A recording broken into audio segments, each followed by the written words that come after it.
여러분 안녕하십니까? 방문중학교 문다성입니다. 오늘은 함께 과학 실험실에서 지켜야 하는 실험실 안전수칙과 과학자들이 연구를 할 때에 지켜야 하는 연구윤리에 대하여 배우는 시간을 가져보겠습니다.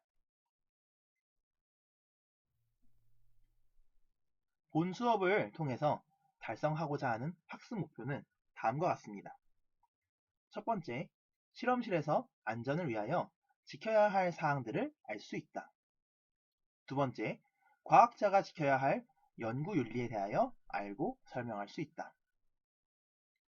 수업을 잘 듣고 이 두 가지의 학습 목표를 모두 달성해 가시기 바랍니다.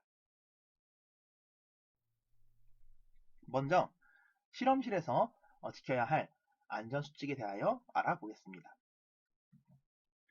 첫 번째, 실험실에서는 선생님의 허락과 지시에 따라야 한다. 지시하지 않은 실험을 하거나 선생님 없이 단독으로 실험하지 않는다.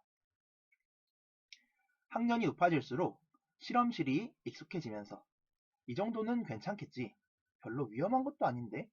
다 아는 건데. 이러한 생각을 가지게 되는 경우가 많습니다. 이미 다 아는 것일지라도 한번 해본 실험이더라도 꼭 선생님의 지시에 따라서 실험을 수행해야 하고 선생님의 지시가 없는데도 단독으로 실험을 해서는 안 된다는 걸 알아두시기 바랍니다. 두 번째, 실험실에 비치된 소화기, 구급상자, 환풍기, 전기차단기, 비상구 등의 위치를 확인을 한다. 너무 당연해 보이지만 굉장히 중요한 내용입니다. 항상 실험실에 들어가서는 안전을 위해 사용되는 장비들의 위치를 가장 먼저 확인을 한 후 실험이나 활동을 진행해야 합니다.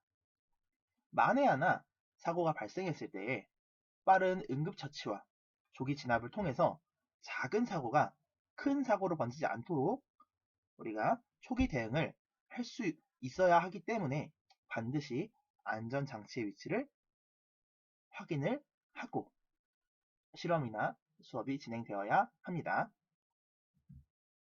세 번째, 실험실에서는 항상 실험복과 보안경을 착용을 하고 필요하면 마스크와 장갑을 착용한다.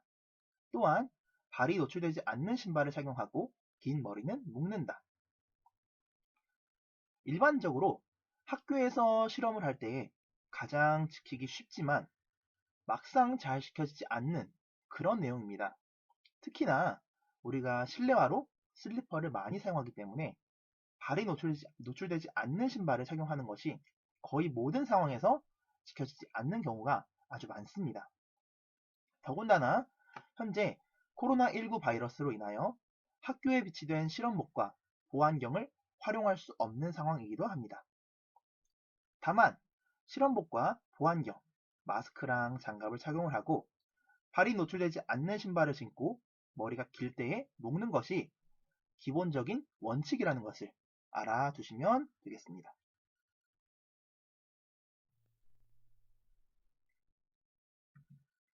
네 번째, 치약은 사용법과 안전사고 예방책에 관한 선생님의 설명을 미리 들은 후에 사용을 하며 치약병을 실험실 내에서 함부로 들고 다니지 않는다. 다섯 번째, 모든 치약은 유독하다고 생각해야 하며 선생님이 지시하지 않는 한 맛을 보거나 냄새를 맡거나 맨손으로 만지지 말아야 한다. 두 가지 모두 치약, 다시 말해서 약품과 관련된 내용인데요. 모든 치약은 전부 유독하다고 생각을 해야 합니다.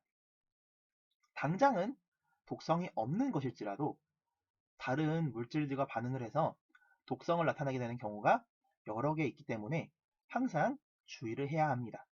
그렇기 때문에 사용하기 전에는 꼭 사용법과 안전사고 발생 시에 수행해야 하는 대처 방법, 그리고 안전사고를 예방하기 위한 예방책에 대해서 설명을 들은 후에 사용을 해야 하며 만약의 사고도 모두 막기 위해서 절대 치약병을 들고 다니지 않습니다. 당연하게도 맛을 보거나 냄새를 맡거나 맨손으로 막 만지는 그런 사람은 없을 거라 생각합니다.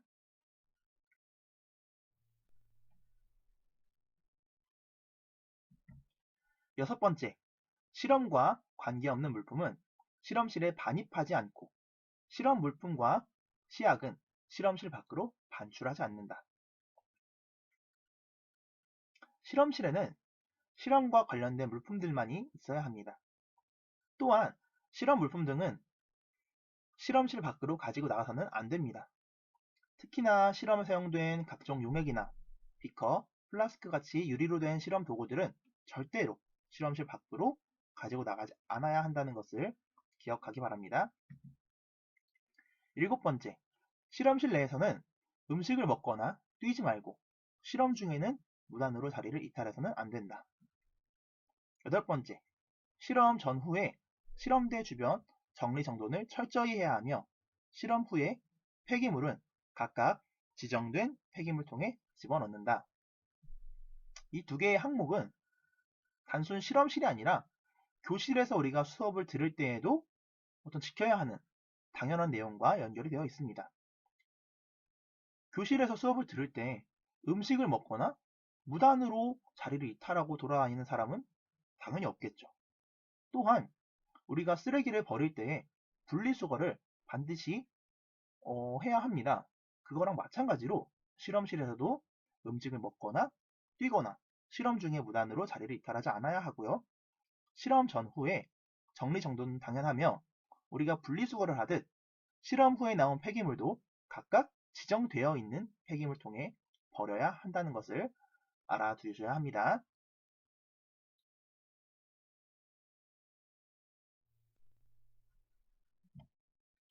9번째, 인화성 물질을 취급할 때에는 열원을 멀리해야 하며 전기기구를 사용할 때는 안전수칙을 준수해야 한다. 인화성 물질이라는 것은 쉽게 불이 붙는 물질을 말합니다. 열원, 다시 말해서 열을 만들어내는 물질과 가까이 할 경우에 화재의 위험이 있습니다. 그러므로 반드시 멀리 하셔야 합니다. 전기기구의 경우에는 안전수칙을 반드시 준수하여서 감전사고가 일어나지 않도록 꼭 주의를 하여 사용을 해야 합니다. 자, 마지막 10번째, 화재, 감전, 약품, 흡입 사고가 발생하면 소리를 쳐서 알리고 사고 장소를 피해서 신속히 비상구를 통해 대피한다. 무언가 사고가 일어났을 때 이거 선생님이 알면 혼나는 거 아니야? 야, 얼른 우리가 수습을 해보자 하면서 어떤 스스로 해결하라는 경우가 있습니다. 하지만 절대 그래서는 안 됩니다. 사고가 번지거나 더 크게 되지 않도록 빠르게 알려서 초기 대응이 신속하게 이루어질 수 있도록 해야 합니다. 또한 사고 사실을 알린 후에는 빠르게 그 장소를 대피해서 다치는 일이 없도록 해야 합니다. 사고는 일어나지 않도록 하는 것이 가장 좋습니다. 그렇기 때문에 오늘 이 실험실 안전 내용을 통해서 배운 안전 준수 사항들을 잘 기억해 두면서 언제나 안전한 실험을 할 수 있도록 하면 좋겠습니다. 이어서 연구윤리에 대하여 이야기해 보려 합니다. 연구윤리는 과학자가 지켜야 할 사항으로 과학자들이 스스로 지켜야 할 사항입니다. 그래서 우리랑은 연관이 없는 게 아닌가? 라고 생각할 수 있는데 우리가 그런 과학자들의 연구를 지켜보고 이 사항들이 잘 지켜지고 있는지 검토하고 감시해야 하는 그런 사항이기도 합니다. 연구윤리에는 크게 3개의 준수사항이 있습니다. 첫 번째로 연구 진실성입니다. 바람직한 연구 활동을 위해서 모든 연구자가 반드시 지켜야 하는 덕목으로 연구가 윤리적으로 수행되어야 하며 그 결과를 모두가 믿을 수 있도록 객관적으로 계획되고 또한 진행되고 발표되어야 한다는 것을 의미합니다. 아무리 좋은 실험이라 할지라도 그것이 도덕적으로 올바르지 못한 실험이라면 안 된다는 것. 그러한 연구인지를 모두가 지켜보고 판단할 수 있도록 객관적인 연구의 계획과 또 진행, 마지막으로 연구 결과의 발표가 있어야 한다는 것을 말합니다.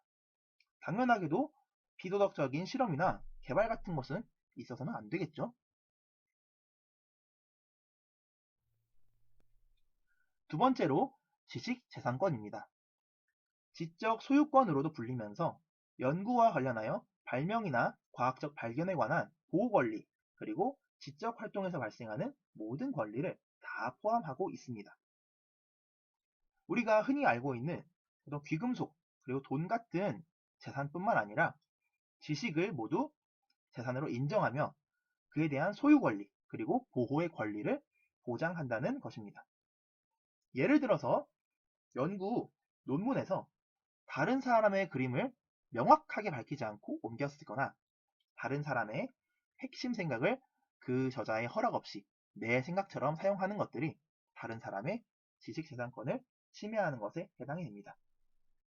우리가 TV나 인터넷을 통해서 논문의 표절 또는 위조 같은 것들로 처벌받는 모습을 한 번씩은 보았을 거라고 생각합니다. 단순히 금전적인 것만이 재산이 아니라는 것을 기억을 해두면 좋겠습니다. 마지막으로 연구의 대상과 관련된 윤리입니다. 우리가 너무 당연하게 생각할 수 있는 내용인데요. 한번 보도록 하겠습니다. 사람이나 동물의 연구는 한계를 지어야 하며 동물 실험은 최소한의 희생을 통해 효율적으로 결과를 얻을 수 있도록 실험을 설계해야 한다. 여기서 중요한 내용은 효율적으로 실험을 설계해야 한다는 부분입니다. 동물을 이용하여 실험을 하는데 실험 설계가 어설프게 이루어져서 실험을 한창 하던 도중 처음부터 다시 해야 하게 된다면 그동안 실험에 이용된 동물들은 말 그대로 아무런 의미가 없는 학대를 당한 거나 마찬가지겠죠. 그렇기에 실험을 시작하기 전에 실험을 설계하는 단계에서 희생을 최소로 하고 결과는 최대한으로 얻어낼 수 있는 그러한 실험 구성을 해야 한다는 겁니다. 이어서 실험 대상이 멸종위기종인지 확인하고 윤리적으로 타당한 실험인지 객관적인 판단이 필요하다라는 내용입니다. 실험에 이용되는 동물들이 실험 후에 얼마 못 가 죽어버리는 경우가 많습니다. 또한 연구자의 이기심으로 인해서 동물이 실험 후에 죽는 실험인 걸 알고 있으면서도 실험이 진행되는 경우가 많습니다. 항상 그 실험이 윤리적으로 타당한 실험인지 객관적인 판단이 필요합니다. 또한 실험 대상이 많이 죽어나갈 수 있는 그런 동물 실험에서 멸종위기종인 동물을 사용한다면 지구의 생태계에 큰 영향을 미칠 수 있겠죠. 그렇기에 그 실험 대상이 멸종위기에 처해 있는지 아닌지도 확인을 해야 한다는 겁니다.